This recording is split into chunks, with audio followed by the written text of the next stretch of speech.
Hi, I'm Morgan Hines in the PhocusWire studio at Phocuswright Europe, and I'm here with Craig Everett of Holibob, Roisin O'Sullivan of Walks and Devour, and Basij of Instahop. Welcome. We're so happy to have you here.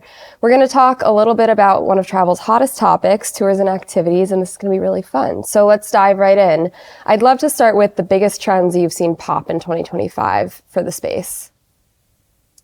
We've seen, well, Paris is absolutely flying this year because of the Olympics last year, so it's really busy. But I think travelers have changed a little bit. There are a lot of younger people taking tours compared to pre-pandemic, certainly, which is creating a lot more price sensitivity in the market. So it's a lot of like heightened competition. There's a lot of new entrants and a lot of new customers, which is fantastic. I mean, we sit on the kind of distribution side, working with kind of online travel agents, airlines, tour ops, and travel agent groups, really helping them to upsell and cross-sell experiences. And we continue to see the kind of booking window get later and later. And that's kind of by like our model in terms of we really try and communicate and help travelers find things either just before they travel or when they get in destination. But we see those conversion rates continuing to climb in terms of the number of people who are buying 1, 2, 3 things in that very close window before they travel. So that's been quite interesting to see. Yeah, absolutely. Yeah, I think for us, probably similar to a lot of other platforms, everybody's asking us, what can AI do for us? And we have AI as our agent right now that is helping customers live. So a lot of people are wondering like why AI is recommending us this one. What exactly is the point about it? So everybody's looking for hidden gems and cool stuffs in smaller cities, which is normally the tough one to find. But at the same time, people are asking us, how did you find it to me? Explain it to me. So people are not just getting what we tell them. Yeah. They're asking for the reason, which is very interesting. And at the same time, it makes sense for us. Yeah. Very difficult challenge, that. Because it's very difficult to understand why an AI recommended or a model recommended a certain product to a certain traveler. Exactly. Yeah, that's the tough thing. Are you finding AI to be helpful in the kind of discovery journey for travelers, or is it making things more difficult for you all beyond the explanation of why AI selected something as a recommendation? Is it bringing in more traffic or higher customer acquisition? It's bringing a lot of intention. For a lot of attention from users to come, but at the same time, it makes the highly intended users who are looking for what is AI is recommending to them. So actually, we've been thinking of coming up with a few features such as highly recommended by AI. Although the whole platform that we have is generally reviewed by AI, but apparently that label alone is changing the way that people look at what we are recommending. And our platform is, through our platform, obviously you get the full itinerary. So it has breakfast, lunch, activities, attractions, everything that you want. Now we're adding new services. But the cool point is always like, why did you recommend me this one? And you got to be careful about it always, because sometimes you recommend something and customer may not like it. Now they're even more enthusiastic to understand why was it exactly recommended to me. Interesting. Okay. And so you mentioned reaching new entrants into the space. And so I'm curious to know, Airbnb obviously recently launched its experiences category again. And they are kind of hyping up the idea of originals, which is something that Get Your Guide has also done. I'm curious to know what you think about how scalable originals are in terms of the category. Well, Airbnb's entry to the market is interesting because they're so focused on peer-to-peer, on going directly to the guides. And so for tour operators, it's a challenge to be part of that dynamic. However, they do want to do more attractions. So I think there's a recognition there that they should be doing more with attractions. I think the challenge with Airbnb is making the pieces fit together, like that the sightseeing tours in particular don't necessarily fit with the model. And I think the peer-to-peer nature of it leads to kind of like forced fragmentation in their supply. You've got a guide and he's got a really original idea, but he's only available a couple of days a year.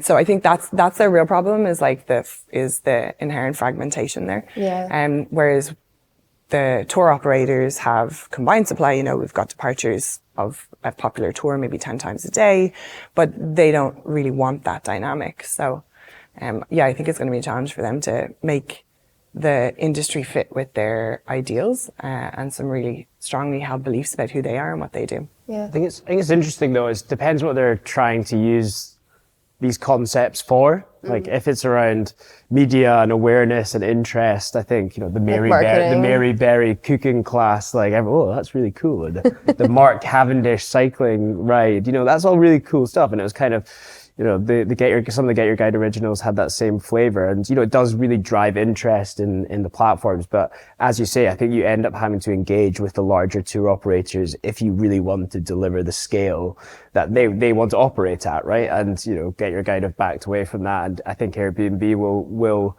not back away from it. They'll still continue to have this concept of originals, if you want to call it that, but they're going to have to engage the big scale tour operators to look at how they deliver these things at scale. And you're not going to get Mary Berry doing 10 cooking classes a day.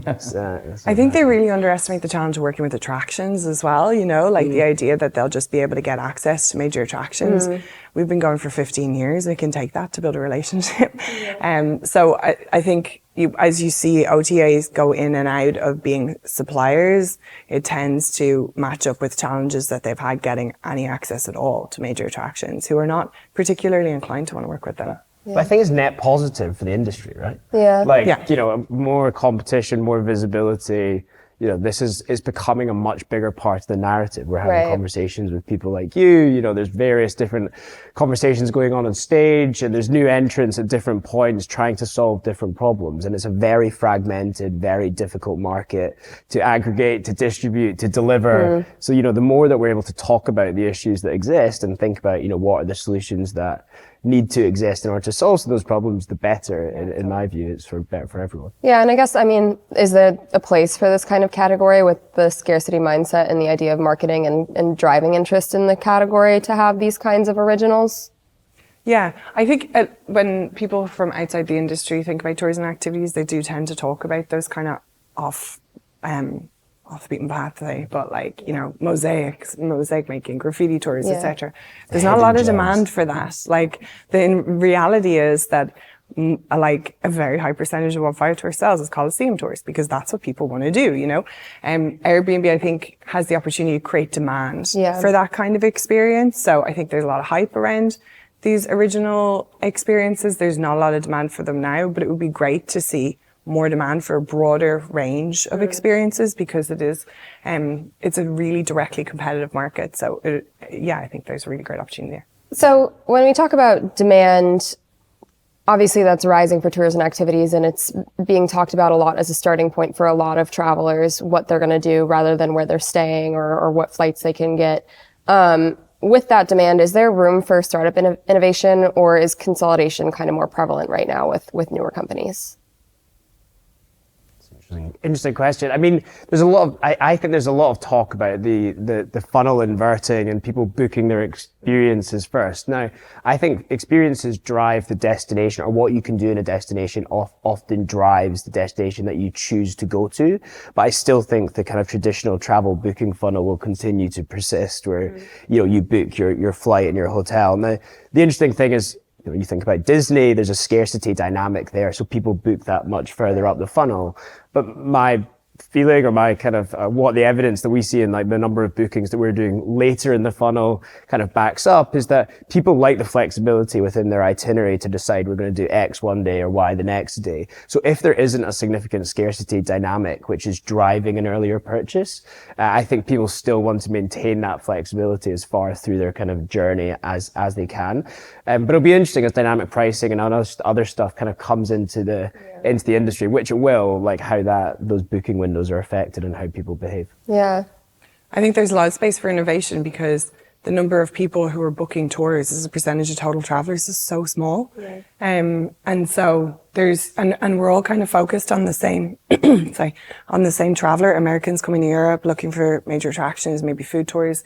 There's so much more out there, there's no one really focused on Asian travelers or, Middle Eastern, or different people who are looking for different things, or at even different points in the booking funnel. We're all focused on paid search, a lot of our energy. So I think, the focus of the industry is on a very small subset of the total opportunity. I think there's massive space for innovation. Yeah. Holibob now.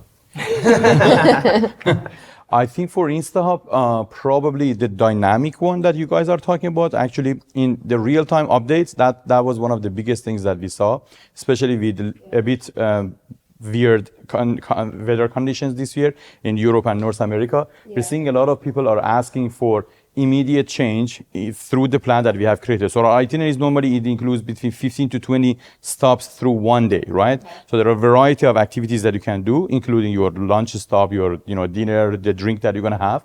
But then the point is we find out that all of a sudden during middle of the day, probably because rain just kicked in and now people are looking for doing some swaps, they try to swap a lot of activities. So they asked for it, we didn't have the feature, we added it, and now we're seeing a lot of people that are changing their mind through the day, depending on their feeling, mood, right, weather conditions, a lot of things.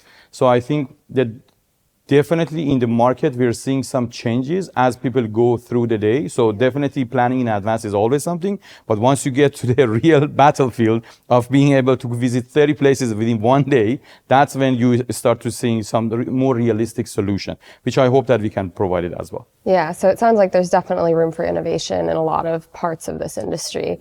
And you're talking about kind of how you're catering a lot to a specific category, and there are obviously big attractions that a lot of people want to see. What's tours and activities as a category? What's its role in mitigating over-tourism? I know that's a big question for the industry right now. Yes. I mean, I think that we do a lot. I think we create a lot of demand for certain things. For example, when the Coliseum launched its underground access, it was tour operators who did a lot of press around that. And so I think there's an opportunity to create awareness and to provide different options. I think there's also a lot of opportunity to work with attractions on low and shoulder season bookings, like over tourism is a thing that's happening in a lot of places at hours of the day. And so I think spreading travel demand and creating awareness of just how much better it is to travel in low and shoulder season compared to peak months, there's a huge role to be played there. Yeah. I think it's a really difficult question, right? Because there's a reality in which we all operate where, we are ultimately trying to grow businesses and demand is growing. You have to cater to demand. For these top attractions. But I think there is a job to be done. And I think this does come back to innovation and improving the ability for consumers to discover hidden gems or whatever you want to call it, but kind of other products which spreads out demand a lot more. And I think AI can play an interesting role in trying to help explain to consumers, whilst you are traveling, you have, these other options and try and spread that demand. But I think it is a really hard problem to solve. I think destinations and tourism boards have quite a big role to play as well in terms of their implementation of technology and infrastructure in order to support experience operators to be much better and more professional in terms of their distribution and their capabilities in terms of helping the distribution networks and the operators themselves to manage where that demand is ending up. Yeah, got it. That makes a lot of sense. Do you have anything to add? Actually, one point that came to my mind, a lot of businesses that we discussed in the last couple of days at Phocuswright are asking us if we can provide them any real-time data about what customers are doing while they're going through the experience that we have generated for them. For example, we are telling them, well, we know the whole plan. We know the guy is going with 3 kids and wife to this restaurant, so we can estimate roughly how much they're spending there. But then they ask, do you know exactly how much they're spending there? Because I'm interested to know what's their food budget for the lunch roughly over that, because from that, my marketing team can make a lot of conclusions. So back to your point, I think if destinations could help us to get more connected to local businesses who are running the businesses and get us real-time data about what's happening, that could help a lot. That could make a whole cycle very much connected to at the same time, but which is completely disconnected right now, to be honest. Yeah, so it sounds like maybe a multi-party responsibility for addressing this problem. That makes a lot of sense. So as we think about the evolution of AI, which I know you just brought up a little bit, I kind of wanted to ask about, if we're moving to a point where everyone's going to have eventually, theoretically, kind of an assistant in their pocket, where's the need for a tour guide? Because theoretically, you could ask your assistant who you trust and talk to on a regular basis, take me around this city or show me the Coliseum or, We're all sucking air through our teeth. I mean, I think, you know, it's quite an interesting question, because actually people talk about agents in the context of discovery and booking, and rarely people actually go down the chain and talk about it in terms of the actual guides themselves. Now, you know, there's a few people that are doing a lot of work in that space. Otura, who are doing kind of, I think, private or like AI driven taxis. But I think the thing is, like, people travel for human connection, I think, and for, you know, experiencing amazing places and the people that are kind of are in those places and explaining what kind of the wonders are that they're viewing. So you know, and I think that doing that by AI, whilst potentially very scalable, very profitable and everything else, I don't think I can't see it taking over the kind of role of a traditional tour guide. Because it's just not as engaging, right? Like, as standing in a place with someone who loves it and who's like conveying that love and the passion for what they're doing. Like, AI is not passionate about much of anything. I don't think that there's any replacement there. I 100% agree. I think it has its own space. People love it. Exactly. People go there to see other humans. We are very much socialized creatures, and we're always looking for that. Pandemic actually really showed us. I remember that talking with investors back in 2020, 2021, and multiple times I got like, are you guys crazy trying to fundraise right now for a travel industry? Travel is dead forever. Seriously, I got it multiple times. But everybody saw that, what happened, how fast. You remember summer of 2022, right? All the airports were in problem, luggages were getting, people were just standing there. There was no one helping them. As soon as the doors were open, everybody was out, right? Yeah. So. Well, all of our review content is about the guides as well, right? Yeah. It's like, this person was amazing and totally changed my perception of this city. You know, there's no replacement. To play devil's advocate, when online booking agents came online, a lot of people thought that travel agents, while still relevant today, would remain so important because of that human interaction. So what can tour companies do to like really make their offerings stand out with human guides, despite that innate desire for human connection? But clearly not everyone has that. I mean, people are dating on AI now, so. Well, so there's definitely an affordability element of it, right? Where as tourism grows and, you know, different demographics come into the mix, and, you know, having actual tour guides running tours has a cost element to it. And I hate being skeptical about new technology, because I think we all have to be open-minded about the stuff that's coming into the market. I do think that the kind of superior level, or the premium level, will always be, you know, the actual local tour guide explaining these things to you. But, and it's a skepticism that just comes from a belief that, you know, human to human interaction is so important for enhancing an experience. So that's really where it comes from. Whether we end up to be wrong is like a completely different set of questions, because there's so many reasons that we could be wrong, whether that's, you know, the demographic changing, you know, AI changing as a concept. So, you know, whilst I'm skeptical about it, I'm definitely open-minded to the fact that it could become a significant part of the industry. And there's companies out there who are doing audio guides and various other things already, which you could see very easily being automated by AI. But I still think the premium tour will be a guided tour. I think that it's important to work with guides to make sure that they like personalize and engage. You know, if you can get rote information from AI, I mean, it's never a great tour when that's your experience of it, but it does happen. You know, in Devour, we don't call them tour guides, we call them hosts, like having that mentality of like hosting, of interacting, of driving engagement, like of a human connection. And I think also tour operators should be thinking more about where they bring value. It's not just connecting a customer to a guide, it's about curating an experience, about choosing, bringing something else that they wouldn't do by themselves or that they wouldn't know to do, having a different way of visiting at a different time, maybe special access.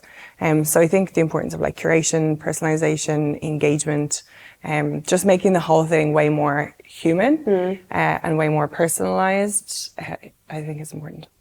So, anything else? Just a quick point. A few years ago, we were very much focused on tour guides. We used to be Uber for travel experiences, helping tour guides to meet basically travelers and get them around. One big problem that we noticed was the consistency issue between different tour guides. So obviously there is ratings always around the tour guides, but there is always human preferences that is involved. So AI benefit, one of the benefits that I can see that is a consistency. Although it doesn't have that human factor in that much, although, I'm sure that it's going to be improved, but we saw that the consistency for tour guides, human tour guides, was up and down. AI was more like a solid line, so it was more reliable. But personally, I still think like that human connection, seeing a real human face and knowing that it's a real human, it's not a, AI generated face in front of you, that definitely can connect. Yeah. Well, it's exciting. Lots coming up in the space. So thank you so much for being here today and enjoy the rest of the conference. Thank you.